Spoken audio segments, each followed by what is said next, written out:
Salut, ici c'est Jean-François de Sentier du Bonheur et j'espère que ça va chez vous. Et aujourd'hui, je vais encore me faire des petits amis puisque nous allons parler du Vendée Globe.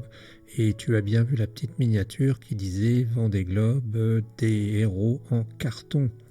Et oui, des héros en carton parce que je commence à en avoir marre de cette sorte de grande messe médiatique qui nous montre des personnes qu'on dépeint comme des héros, des gars qui vont aller risquer leur vie pour faire le tour du monde. Alors d'abord, ils risquent leur vie plus ou moins, on verra ça, mais en plus pour faire le tour du monde, oui c'est vrai, je ne suis pas un platiste, mais ils le font sur des bateaux qui coûtent des sommes phénoménales et puis qui finalement n'ont d'intérêt, ces opérations, ces courses n'ont qu'un intérêt relatif. Pourquoi est-ce qu'elles n'ont qu'un intérêt relatif? Tout simplement parce qu'on s'en fout de la voile, parce que finalement, eh bien, il y a des gens qui font de la voile, parce qu'il y a des gens qui vont sur l'eau et c'est très bien, mais parce que ça ne doit pas prendre, on va dire, le champ de l'héroïsme. Ça ne doit pas prendre le champ de l'héroïsme parce que, comme je l'ai dit, l'héroïsme, c'est bien autre chose. L'héroïsme, c'est faire quelque chose, mais quand on sert à quelque chose, quand on sert à quelqu'un. Et il se passe quelque chose d'absolument incroyable dans notre monde. Alors je ne voudrais pas faire le donneur de leçons, hein, je ne voudrais pas être celui qui casse l'ambiance, celui qui, tu sais, c'est comme quand parfois il y a une super fête et puis tout le monde est content, il y en a un qui balance une mauvaise vanne et puis tout le monde commence à se disputer.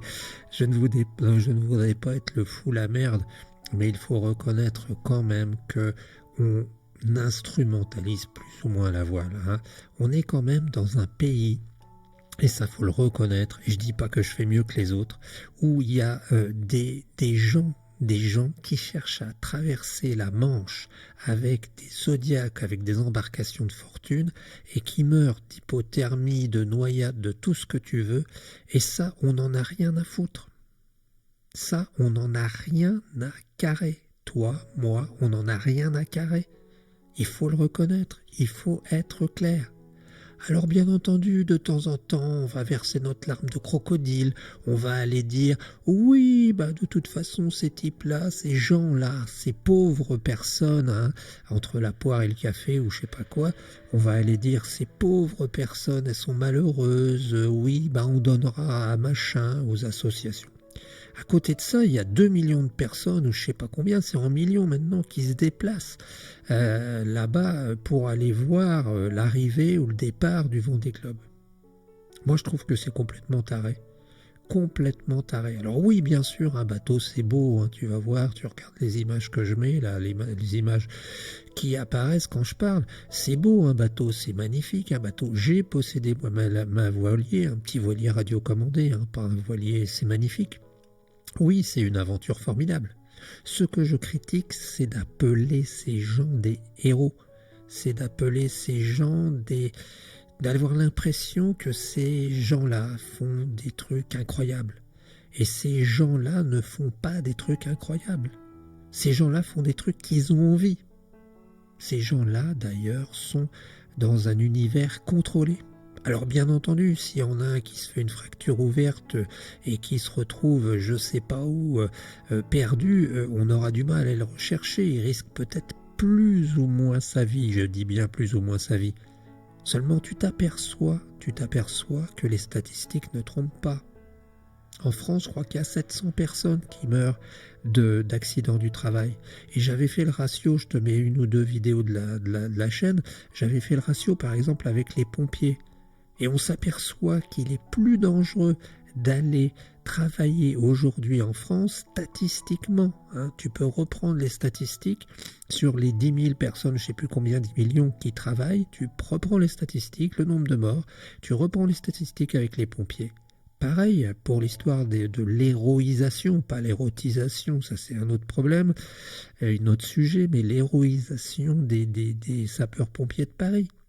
On a fait défiler les sapeurs-pompiers avec leurs habits, avec leurs casques, et ça faisait super parce qu'on aime les uniformes et ça fait bander tout le monde. Mais en fait, quand tu t'aperçois qu'il y a eu, je crois, 600 personnes qui sont intervenues sur le feu de Notre-Dame, ça doit être en 48 heures, dans des conditions, il est vrai, difficiles. Et ces gens-là, il y en a combien qui sont blessés, il y en a combien qui sont morts? Je ne vais pas chercher les morts, il n'y a pas une mort, il n'y a eu qu'un blessé, et un blessé léger. Ce qui fait que si tu ramènes au nombre de personnes qui sont réellement touchées, c'est plus dangereux, et je le répète, d'aller travailler que d'aller être pompier. Et j'ai fait les statistiques, tu peux aller voir. C'est une vérité. Et c'est incroyable.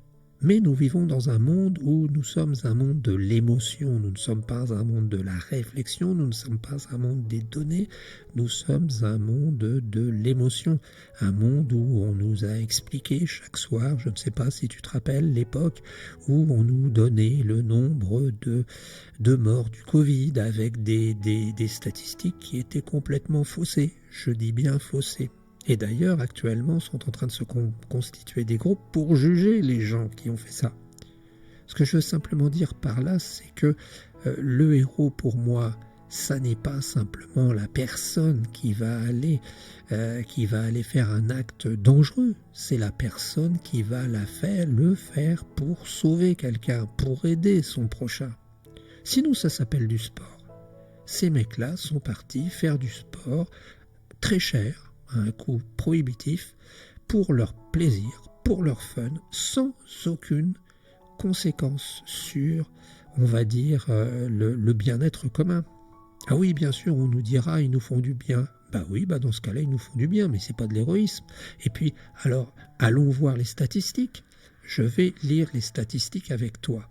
À l'heure qu'il est, nous sommes le 14/1/2025, il est 7h43. Alors, ils peuvent avoir des gros accidents, mais entre le départ et maintenant, il y a eu apparemment, le Vendée Globe est une course à la voile en solitaire. Ils sont tout seuls, donc ils ont un bateau chacun, sans escale et sans assistance, réputée pour sa difficulté et les défis qu'elle impose aux skippers. Voici un récapitulatif des incidents notables survenus lors de l'édition 2024. D'abord, il n'y a pas de mort. Il n'y a pas de mort, je te rassure. Maxime Sorel, 15 novembre 2024, blessure à la cheville et avarie de la grand voile, abandon de la course. Ouais, il a été obligé d'abandonner, mais il ne s'est pas tué. Il a eu une blessure à la cheville. Justine Métro, pas comme le métro à UX, 27 novembre 2004, déchirure de la voile d'avant. Non, ça lui a pas fait mal, elle a poursuivi la course, il y a eu une adaptation nécessaire, pas physiquement, mais la voile.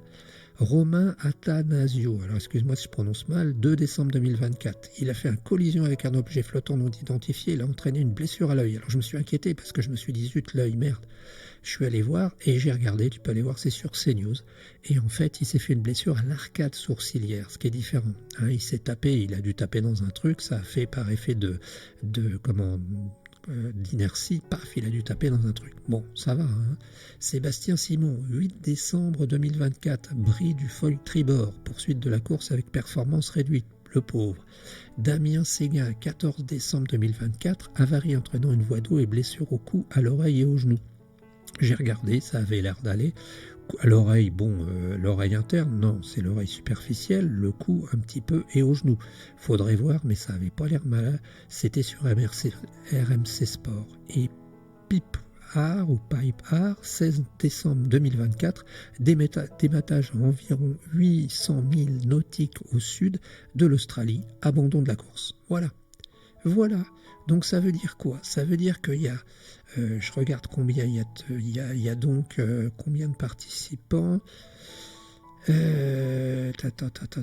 que je suis en train de regarder, il y a combien? Le Vendée Globe compte 40 skippers, dont 34 femmes et 6 hommes. Non, 34 hommes et 6 femmes, j'inverse. Donc si c'est fait par des femmes, ça veut dire que physiquement, ça doit aller quand même. Voici la liste des skippers féminins participant à cette édition. Je les ai vues, elles n'ont pas l'air d'être des nageuses est-allemandes. Samantha Davies, Justine Métro, la fameuse Métro, Isabelle Joschke, Pip Art, Clarisse Kremer sur l'Occitane en Provence pour de la pub au passage, et Violette d'Orange pour Devenir. Et voilà, donc il y a 40 titis qui sont partis sur 40 bateaux et qui, en faisant le tour du monde, soit pratiquement, bon, on va dire 50 000 par 40, hein, ça fait quoi, 2 millions de kilomètres, un truc comme ça, eh bien, ils ont fait tout ça à la voile, et il n'y en a pas un qui s'est sérieusement blessé. Voilà, c'est ce que je voulais dire. Alors, ça me rappelle un peu l'histoire de l'aéropostale. Tu pourras voir les liens encore en description. L'aéropostale qu'on a dépeint comme comment dirait-on, une aventure extraordinaire où les héros faisaient des trucs faramineux. En fait, l'aéropostale, ça n'était rien d'autre qu'une entreprise finalement menée par un industriel qui s'appelait la Tecoer, qui a réutilisé les avions qu'il vendait, qu'il avait mis en place durant la Première Guerre mondiale, et qui a transporté du courrier parce qu'on ne transportait pas encore des gens à cette époque, et qui a mis en place quelque chose de, il est vrai, audacieux mais rentable, qu'il a vendu au bon moment.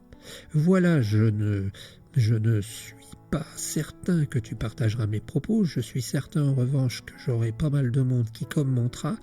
S'il te plaît, fais-le avec un soupçon, on va dire, de politesse et de respect. Tout ce que j'ai dit est respectueux, je n'ai absolument pas, on va dire, assassiné qui que ce soit. Je dis simplement qu'un monde dans lequel on traite de héros les gens qui finalement font des tours du monde et dans des conditions somme toute assez confortables, eh bien un monde comme ça où de l'autre côté on a 50 000 morts à Gaza et on ne dit rien, un monde dans l'autre côté où on a des types qui traversent la France dans des camions frigorifiques pour se planquer et qui meurent dans la Manche, je trouve ça un peu limite. Voilà, eh bien je ne peux que te souhaiter une bonne journée. Ciao l'ami.